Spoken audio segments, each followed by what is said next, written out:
Welcome. So, I'm going to attempt to make lunch meat.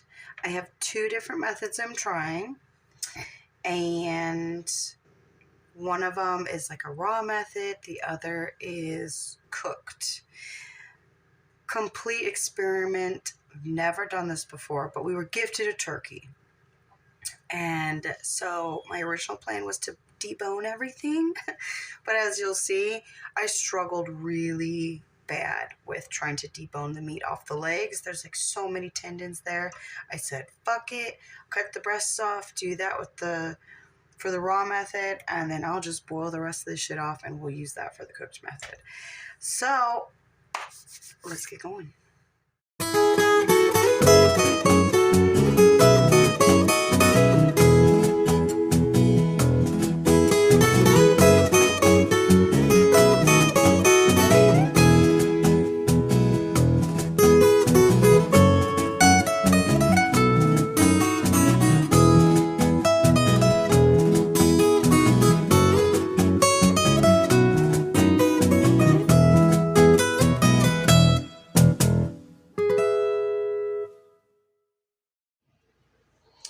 Okay, so you can see I've got my I'm knocking on the ground.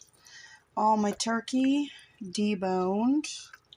So I'm going to put it in the food processor and get it blended as finely as possible. A few times I've seen people do this on YouTube. They have like an immersion blender and they blend it to a complete mush. I do not have one of those, so we're gonna kind of work with what we got. Actually, before we put it in there, I am going to dump just some seasoning in here. That way, as it blends or shreds, it'll mix it all up itself. Because I just boiled this turkey off. There's no flavor, just turkey. All right, now I almost thought I broke this. Motor just stopped all of a sudden. I think it's just a little thick. So what I'm going to do is add a little bit of that broth in here. Okay, let's try again. Oh, I'm a retard. I gotta plug it in first.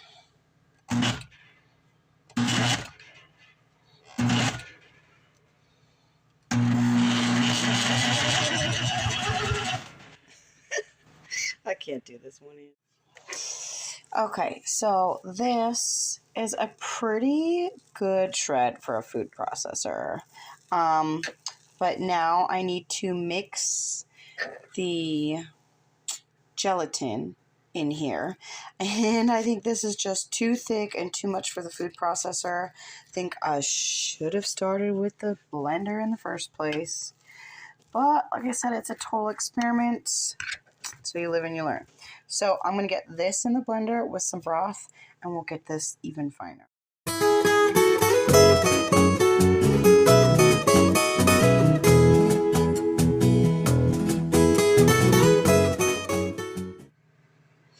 Okay, so the blender definitely got it smoother and to a finer consistency.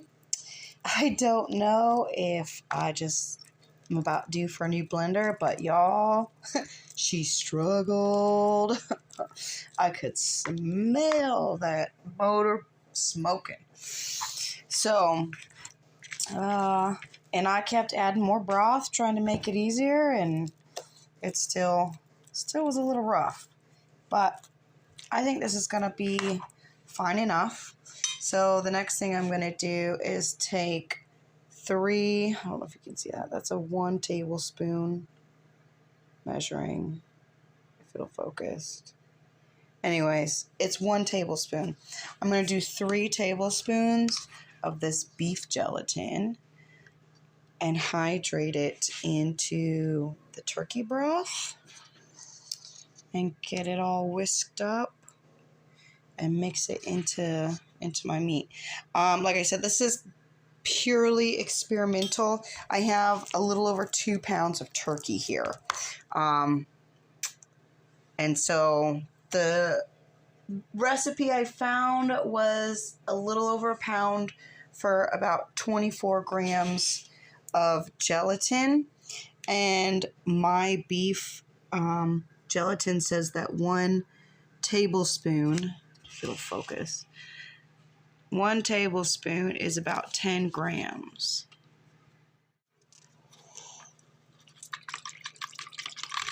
I'm trying to do this quick.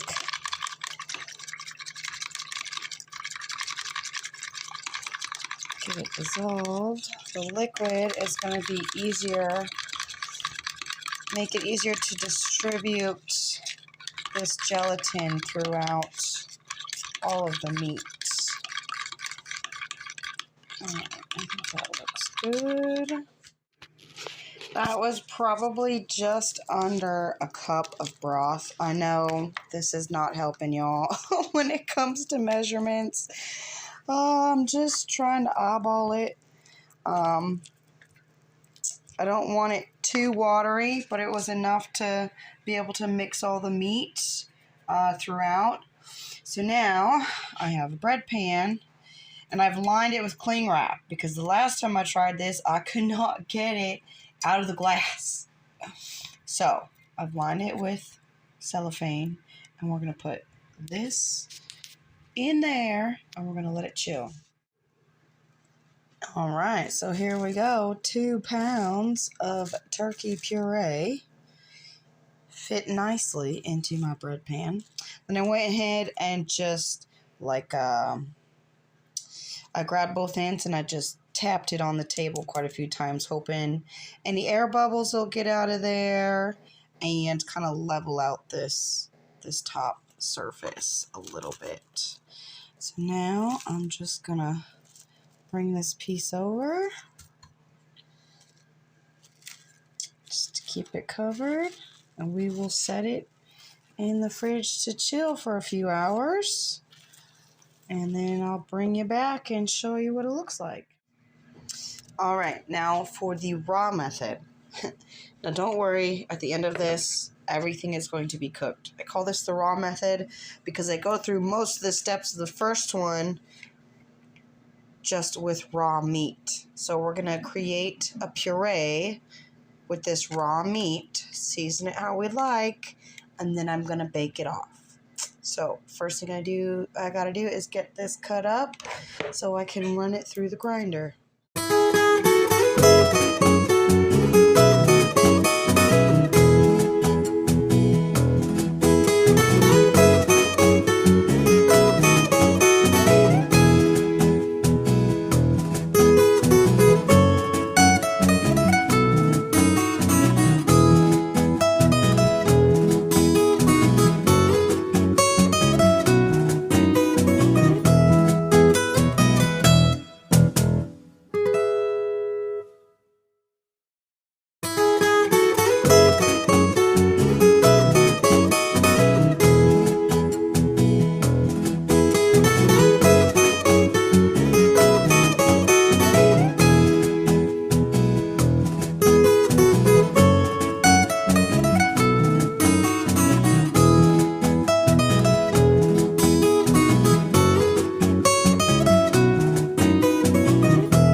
Okay, so as you can see, I was not successful at grinding, so I moved it to the food processor. This was definitely easier to get to this consistency than when it's cooked. And anytime it started stopping up, I just added some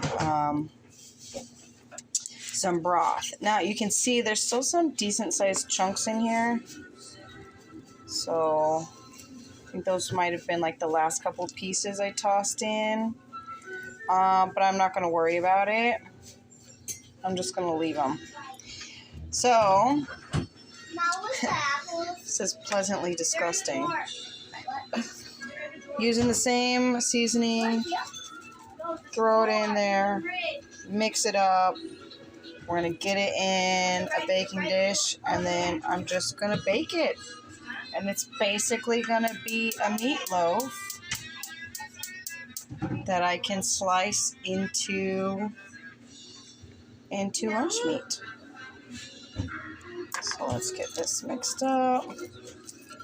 I don't know why I keep trying to do this one-handed. I'm never successful. So I'll do it off. Okay, so now I have it wrapped. Not wrapped, I'm sorry, lined with foil, and we're going to bake this. There was more than what would fit in the loaf pan, but not enough to justify getting another one. So I just lined it and like built up the sides a little bit. And now we're going to cook this off between 350, 375. I'm thinking probably an hour is what it's going to take, but we'll see. Okay, here's our cold processed lunch meat and our cooked lunch meat. Going to slice the edge off of this. Try to do this as smoothly as possible.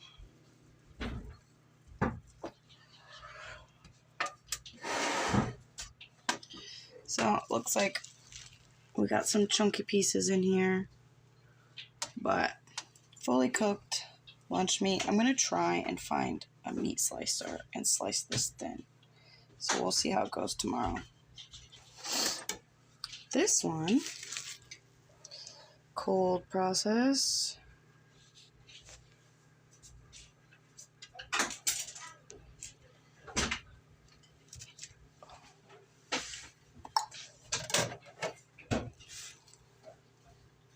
Cold cut turkey. Same thing. I want to try and slice this one super thin. We'll see how it goes.